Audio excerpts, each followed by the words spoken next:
ଆଚ୍ଛା ବାବା, ମୁଁ ତମକୁ ଗୋଟେ କଥା ପଚାରିବି, ତମେ କହିବ? ୟେସ୍। ତମେ ବାବା ଆଉ ମାମା ଭିତରେ କାହାକୁ ବେଶୀ ଭଲ ପାଉଛ? ଦି ଜଣଙ୍କୁ। କାହିଁକି ବେଶୀ ଭଲ ପାଉଛ?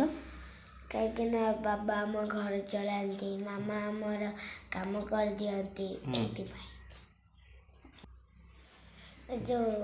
ମୁଁ ମୋ ବାବା ତମେ ବଡ଼ ହେଲେ ତମ ବାବା ଆଉ ମାଆଙ୍କ ପାଇଁ କ'ଣ କରିବ?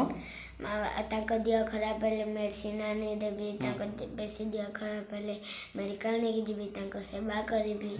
ଆଉ ମାନେ ଆଉ ଖାଇବା ପିଇବା ଦେବି। ମାନେ ମାନେ ଆଉ ଟିକେ ଫ୍ରୁଟ୍ସ ଭେଜିଟେବଲ୍ସ।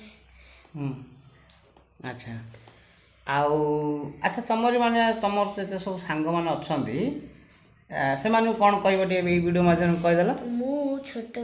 ମୁଁ ଅନୁରୋଧ କରୁଛି ଛୋଟ ପିଲାଙ୍କୁ, ଛୋଟ ପିଲାମାନେ ନିଜ ବାପା ମାଆଙ୍କୁ ଭଲ ପାଆନ୍ତୁ। ଆଚ୍ଛା, ଖାଲି ଭଲ ପାଇବେ ନା ଆଉ କ'ଣ କରିବେ? ଭଲ ପାଆନ୍ତୁ, ତ ବଡ଼ ହେଇକି ତାଙ୍କ କଥା ମାନନ୍ତୁ। ଆଉ ବଡ଼ ହେଇକି ତାଙ୍କ ପାଇଁ ସୁଖ ଦୁଃଖରେ ରୁହନ୍ତୁ। ଆଚ୍ଛା, ତମେ ଯେମିତି ମାନେ ମୋ କଥା ମାନୁଛ ମା ବାବା ମାମାଙ୍କ, ନା କ'ଣ? ତମେ ତ ଆମର ସୁନା ପିଲା, ନା କ'ଣ?